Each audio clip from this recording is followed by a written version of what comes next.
talk about the Arsenal. So Arsenal went to Stamford Bridge. It was pouring rain. Yes. And I thought Chelsea were this close to getting the result I've been saying they will get. Because I've been saying this. I said Chelsea will find someone and they will give problems to someone. I thought they were this close. I think Chelsea win that game if Pochettino doesn't make the changes he made. I think Chelsea are easily winning that game until he makes, number one, he makes the mistake. The subs he made, I don't think helped the team. Yeah. Yes. And number two, I know you guys are big fans of retain possession, the ball on your feet. Oh, you know, pass it because you. I last night was an example why that thing is a fad, unless you have Ederson or Alisson. That thing is a fad. No, it's not meant for everyone. No. And it's not meant for all conditions. If it is wet and it's rainy, no. If it's a derby, please kick that thing. Kick it, let's reorganize. Yes. I thought those two things. One, I thought Chelsea got their tactics spot on for 70 minutes or 65. And then I thought, this goalkeeper with their feet good thing, I'm not sure. I play from the back, keep possession. And and here's the weird thing. On one hand, I think Chelsea showed what they can do as they go on. On the other hand, that point feels very valuable to Arsenal. It does. Because I feel like they snatched it from defeat. Like they won a point rather than dropped 2 points. I actually think it's a good thing for them. Absolutely. In fact, just before I get onto my assessment of yesterday's game, I would love to see James Wokabi on the touchline. I would love to see you coach during a game. I'd be a stickler for I'd do one thing and not change it. And then the goalkeeper does what Raya did. I would never pick a goalkeeper based on his ability to play the ball with his feet. Never. Just like I would never pick a defender on their ability to play from the back. Never. I don't care how But modern football evolves. has become. Evolves. At You the go end back to of the basics. day, my Just goalkeeper's first goal is to save and to clear away danger. That's one. Number two, my defender's first role is to defend, not to sit here and have pretty 70-yard passes but can't defend nothing. So and number three, this thing for playing from the back is not for everyone. There are very few Edersons. It's like, let me borrow from the NBA. Steph Curry can shoot from anywhere. Unfortunately, everyone in the NBA, even 7'1", Joel Embiid, thinks he can shoot threes and he tries to shoot threes. Now we even ask them why they shoot threes. Why are they not shooting threes? The other day, Anthony Davis, who is ridiculous. The coach was saying, I want him to take 6 threes next season. Because everyone thinks all of a sudden, no, now we can be like Steph Curry, we can shoot. No, they are oddities. They know. Please, kick that thing away. Chelsea gifted Arsenal a goal. Like, literally, all he had to do was play the easy pass, which was out left to where Kukurea was asking for the ball. I think it was Kukurea or it was Colwill. One of them was asking for the ball. Yeah. Play it wide left or hoof that thing. Hoof it, Uko. But this thing of, control the ball and pass. What are we doing? Please, clear the danger. Piga Uko.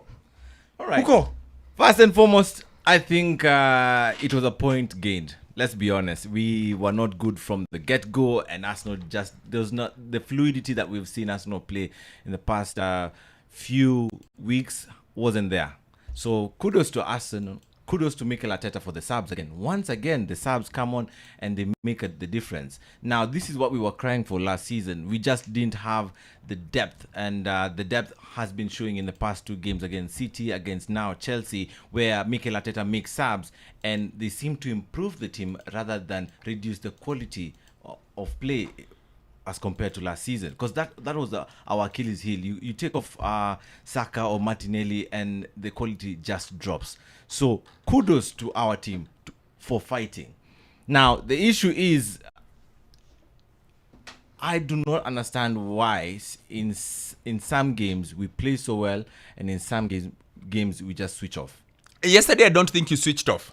Chelsea got their tactics because right. Chelsea was smart tactically. Chelsea did something very simple, which I think most teams will look at and think about it. Whether they have the personnel is a different case. Chelsea basically locked the middle.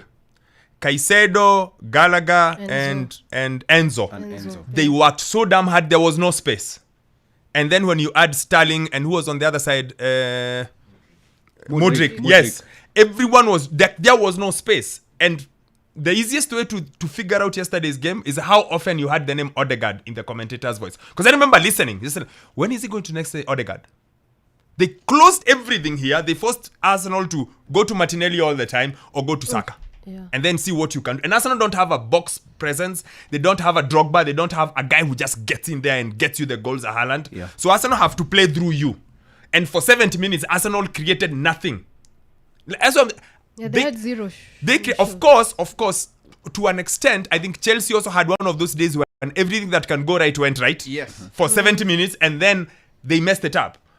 Kukurea had his best game for Chelsea yesterday. Yes, I thought he had his best game for yesterday. I like the Gusto boy on the other side. Yeah. Oh, finally you agree. A bit shaky, but he kept going. I like the he kept going. Thiago Silva was a proper elder Proper defender. at the back. He was by the way, this nonsense is not happening here. So they put in such a good shift. And I think the only way Arsenal gets back into that game, number one, Raya tried something he should never try. Please kick that ball. Sorry, Sanchez. Yeah. I confused them, but they're all. Yesterday they were both the same. He tried something he shouldn't do. Kick it, hoof it. Don't give them a chance into a game. And then number two, the subs they made I thought were bad. Yeah. Once you remove Sterling, Yes. then you remove Mudryk, and then you remove Carlton Palmer. Yeah. Who's your out ball? Because they were playing with the out ball. Like they were defending very compact, and then they got out through Sterling or was through immense. Palmer or through Mudryk. So who was your out ball? Once they removed those ones, they turned defensive. Once they turned defensive, first of all they put Jackson. Oh Lord! And then they put they removed one of the wingers and put Reece James. And then there was What Madueke. are you doing? So the only guy that was like for like is maybe Madueke, because Madueke can play that. But the game plan was so good. But the moment he pulled them out and he changed the thing, that's it. And then all Arsenal needed was to smell blood. Yeah. And then the first blood was a gift. Oh, Starboy here, thank you very much. And then Rice was like, bring. I actually thought Arsenal would go on and win it once it went to I knew it 2-1. was going to end 3-2. Unfortunately, I we just couldn't get that last chance to kill off the game. And that's why I felt Tino was so good for 70 minutes. And then he tried without just leave it. Yeah. See those games where Pep leaves the game for 90 minutes and you're wondering, why isn't Pep making a sub? Yeah. Yes, the moment he made those changes, the center couldn't hold anymore without the out ball. Yeah. And then Arsenal, on the other hand, were putting in more and more guys. You go in, at least guys who are fresher. I'm not sure that, I know you guys like to say, oh, whoever is doing great things. What's his name? The German boy. I don't see it. But anyway, it's a good narrative because it's working. In 2 games now it has worked, so it's a good narrative. But that's what I thought. It wasn't a case of Arsenal not getting it right. It was a case of Chelsea outsmarting them. Chelsea knowing what to do with them.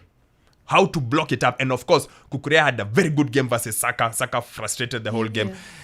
Who plays on the other side? Martinelli, for all his... Because Martinelli does a lot of... Let's go. But the end product at times when he's really put in a corner reduces. And I thought that was really good because I kept thinking, why is Odegaard? Where is Odegaard's influence? There's no... Because Enzo and Caicedo were very solid in the middle. That's what I thought. It was a good performance from Chelsea, no doubt about it. Like you said, the subs, of course, changed the game for both teams, which was good to see. Now, it also shows that Arsenal right now, if you're not gonna lose the game, if you're not gonna win the game, don't lose it. And that's what they did. They made sure we will get something out of this game, and it goes to show game in Asia 90th minute. Not 70, don't play for 70 good minutes, 80 good minutes, then the last 10 minutes you switch off. No. It's the whole entirety of the game, the 90 minutes. Then after the final whistle, we can see, we can look at the scoreboard. Okay, what's the scoreline? It's 3-2 to Chelsea, 3-2 to Arsenal. But it was a good game. However, I think the result overshadows some of the calls by the referee. I did not think that was a penalty. And I also thought Arsenal should have been given a penalty. When the goalkeeper leaves his line and doesn't get the ball and hits a man, isn't that a foul anywhere else in the pitch? Even on the And that's box, a card. even in the box, it's a penalty. My point was I don't think he hit anyone. That actually was my point. There was no one he properly connected with. Ala Onana. It's not like the... No, it's not like the Onana one. Yeah. Or the Argentina versus... Who did they play in the semi of the World Cup? where someone came out versus Julian Alvarez and then they collided. Oh, yes. You remember? I remember. Yes, it wasn't. I looked at it and I thought he didn't quite this is a bad thing, but he didn't quite connect with someone the way he should connect with someone. No. It He looked got like the man. It looked like he frailed right through his hands, but but he got the his man. hands didn't quite get onto. It's not like Onana. The Onana one, as soon as we saw it, everyone knew that is a penalty. Wamewaibia. Yeah. The one for yesterday was not as clear. It looked like his hands went through a forest of bodies, but didn't get anyone. As for it is a penalty or not, it's a penalty. How is it a penalty? Because it's what your rules say. Yeah. That's how you guys have changed the rules. The rules are and their natural position. I know you have to balance your hands when you're jumping up, but guys, let's be honest. Saliba's hand was here. Yeah, but So why does he jump like an aeroplane that is landing? See, you just jump with both hands. Let's compare. If you compare the penalty Man United, no, Let me stop you there. Comparison is the thief of joy. Let us stick to last night. If you start comparing that penalty, we are going to go back to comparing it to 5 others. We've compared it with the mkono yake ilikuwa wapi? Okay, here's the Mkono yake ilikuwa juu. If your hand is not in Yes. a natural position, it's a red card. The problem is the rule. It's not the ref. Yes. The rule says that. True, That's very a, true. So who are we going to blame? But common sense dictates. No. Listen, Wokabi, I haven't finished my 2 weeks statement. ago, 2 weeks ago, when Arsenal played City and the ref didn't send off Kovacic for a second yellow, and Mr. What's the big ref's name? The Webb. bald-headed guy. And he explained why the ref didn't do it. You guys threw your hands and said, "Why are we applying common sense?" And the ref said it. No, He I said- was okay with that, He actually. said he didn't want to be too harsh. To mess up a good game. Yes. So that was common sense. Arsenal fans hated it. Now today you are telling us to apply common But sense. it was applied. No. Then Arsenal fans hated it. If you applied there, then you should apply it here. No, Arsenal fans hated it. So we go by the rule book. The rule book says if your hand is in a natural But position, it's a penalty. It's We should- harsh, by the but way, it's a penalty. So the Yes. same way you wanted the ref to apply the rules in that game, please let him apply the rules in this game. Then why don't want it? change it when it is us now? Exactly, because when you are the one who is on this side, Exactly. you want the to rule favor you. to favor you, but when it's on the other side, you want to favor. That's the reason we are. Yeah, the refusing. same way Liverpool fans, we were getting slated for taking about the issues we had the 2 weeks ago. The Tottenham's. The Tottenham game as well. When it doesn't affect you, you don't understand the other party.